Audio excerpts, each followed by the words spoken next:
নমস্কার বন্ধুরা, science code বাংলায় তোমাদের স্বাগতম। আজ আমরা একাদশ শ্রেণীর জীববিজ্ঞানের অত্যন্ত গুরুত্বপূর্ণ একটি অধ্যায়, cell the unit of life অর্থাৎ কোষ জীবনের একক অধ্যায়টি নিয়ে আলোচনা করব। তোমাদের আসন্ন পরীক্ষার প্রস্তুতির জন্য এই অধ্যায়ের সবচেয়ে গুরুত্বপূর্ণ টপিক ও last minute revision booster video নিয়ে আমরা হাজির হয়েছি। তোমরা সবাই মন দিয়ে শোনো। আজকের ক্লাসের সবচেয়ে গুরুত্বপূর্ণ বিষয় হল কোষতত্ত্ব। এই তত্ত্বটা খুব সহজ, কিন্তু জীবের অস্তিত্ব বোঝার জন্য এর থেকে জরুরি আর কিছু নেই। প্রথমত, আমাদের চারপাশে যত জীব আছে সে সব এক বা একাধিক কোষ দিয়ে তৈরি। ঠিক যেমন একটা বিল্ডিং অনেকগুলো ইট দিয়ে তৈরি হয়, তেমনি আমাদের শরীরও অসংখ্য কোষ দিয়ে তৈরি। প্রথমত, আমাদের চারপাশে যত জীব আছে সেসব এক বা একাধিক কোষ দিয়ে তৈরি। ঠিক যেমন একটা বিল্ডিং অনেকগুলো ইট দিয়ে তৈরি হয়, তেমনি আমাদের শরীরও অসংখ্য কোষ দিয়ে তৈরি। দ্বিতীয়ত, এই কোষগুলো হল জীবনের একদম মৌলিক একক। এর চেয়ে ছোট কোনো কিছু দিয়ে জীবন সম্ভব নয়।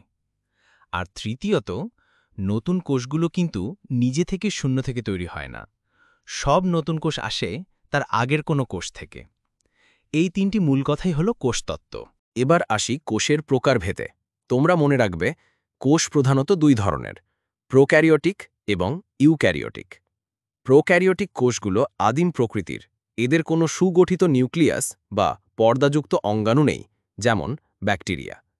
অন্যদিকে ইউক্যারিওটিক কোষগুলো অনেক বেশি উন্নত, এদের সুগঠিত নিউক্লিয়াস এবং সমস্ত গুরুত্বপূর্ণ অঙ্গাণুগুলো উপস্থিত, যেমন উদ্ভিদ ও প্রাণীর কোষ। এবার আসি উদ্ভিদ ও প্রাণী কোষের পার্থক্যে। উদ্ভিদ কোষ ও প্রাণী কোষের প্রধান পার্থক্যগুলো খুব সহজে মনে রাখা যায়। উদ্ভিদ কোষে কোষ প্রাচীর, প্লাস্টিড ও একটি বড় ভ্যাকুওল থাকে, যা প্রাণী কোষে অনুপস্থিত। অন্যদিকে সেন্ট্রিওল কেবল প্রাণী কোষে থাকে, যা উদ্ভিদ কোষে থাকে না। শিক্ষার্থীরা, এবার আমরা দেখব একটি কোষের বাইরের আবরণ কেমন।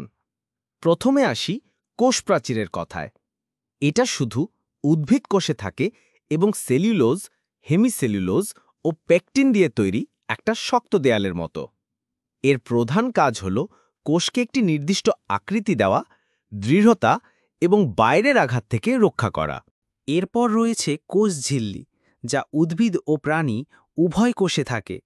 এটি ফসফোলিপিড বাইলের এবং প্রোটিন দিয়ে তৈরি একটি অর্ধভেদ্য বা বৈষম্যভেদ্য পর্দা।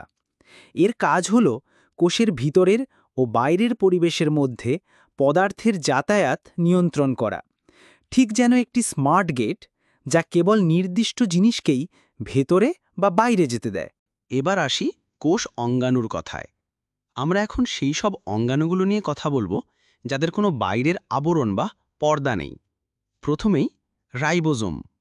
এদেরকে বলা হয় কোষের প্রোটিন ফ্যাক্টরি, কারণ এদের প্রধান কাজ হল প্রোটিন তৈরি করা। এরপর হল সেন্ট্রিওলস। এরা কোষ বিভাজনের সময় স্পিন্ডল ফাইবার তৈরি করে, যা কোষ বিভাজনে সাহায্য করে। আর সাইটোস্কেলিটন হল কোষের ভেতরের একটি সূক্ষ্ম জালকের মতো কাঠামো, যা কোষকে তার নিজস্ব আকার ও দৃঢ়তা দেয়। সবশেষে সিলিয়া ও ফ্ল্যাজেলা হল চুলের মতো বা লেজের মতো গঠন, যা কিছু কিছু কোষে চলনে সাহায্য করে, যেমন ব্যাকটেরিয়া বা এককোষী শৈবাল। এবার আমরা সেই সব অঙ্গাণু নিয়ে কথা বলবো যাদের নিজস্ব পর্দা রয়েছে। প্রথমেই এন্ডোপ্লাজমিক রেটিকিউলাম বা ইআর। এর দুটি অংশ, মসৃণ ইআর লিপিড তৈরি করে এবং অমসৃণ ইআর, যেখানে রাইবোজোম থাকে, তা প্রোটিন সংশ্লেষণ করে। এর পরের অঙ্গাণু হল গলজি বডি, যা প্রোটিন ও লিপিডকে প্যাকেজ সাজিয়ে গুছিয়ে এবং পরিবহন করে। কোষের আবর্জনা পরিষ্কারের কাজ করে লাইসোজোম। এদেরকে বলা হয় আত্মঘাতী থলি, কারণ এদের ভেতরে থাকা পাচক এনজাইম বর্জ্য পদার্থ হজম করে। ভ্যাকুওল হল কোষের একটি স্টোর রুম, যেখানে কোষ রস জমা হয় এবং অভিস্রবণীয় চাপ নিয়ন্ত্রণ হয়। আর কোষের শক্তি আসে মাইটোকন্ড্রিয়া থেকে।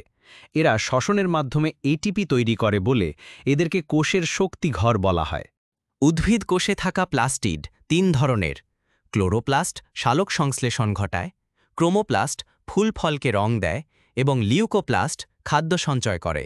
সবশেষে কোষের মস্তিষ্ক হল নিউক্লিয়াস। এটি কোষের সব কার্যক্রম নিয়ন্ত্রণ করে এবং আমাদের জেনেটিক তথ্য বা ডিএনএ সংরক্ষণ করে। এবার আসি মাইক্রোবডিজের কাহিনীতে। এরা কোষের ভেতরের আরও একটি গুরুত্বপূর্ণ অঙ্গাণু। এরা খুব ছোট এবং পর্দাবেষ্টিত অঙ্গাণু, যা বিভিন্ন ধরনের বিপাকীয় কাজে অংশ নেয়। এদের মধ্যে সবচেয়ে পরিচিত দুটি হল পারক্সিসোম এবং গ্লাইঅক্সিসোম। পারক্সিসোমগুলো ক্ষতিকর হাইড্রোজেন পারক্সাইডকে ভেঙে নিরাপদ করে, আর গ্লাইঅক্সিসোম মূলত উদ্ভিদে ফ্যাটি অ্যাসিডকে শর্করায় রূপান্তরিত করে। এভাবে মাইক্রোবডিজগুলো কোষের সুস্বাস্থ্য বজায় রাখতে গুরুত্বপূর্ণ ভূমিকা পালন করে। Brought to you by Science Code Bangla, বিজ্ঞান এখন পকেটে। কেমন লাগলো আজকের ক্লাস? কমেন্টে জানাতে ভুলো না যেন। শুধু তথ্য আর সূত্র নয়, আমরা যেন জীবনের একটা গল্প শুনলাম, তাই না?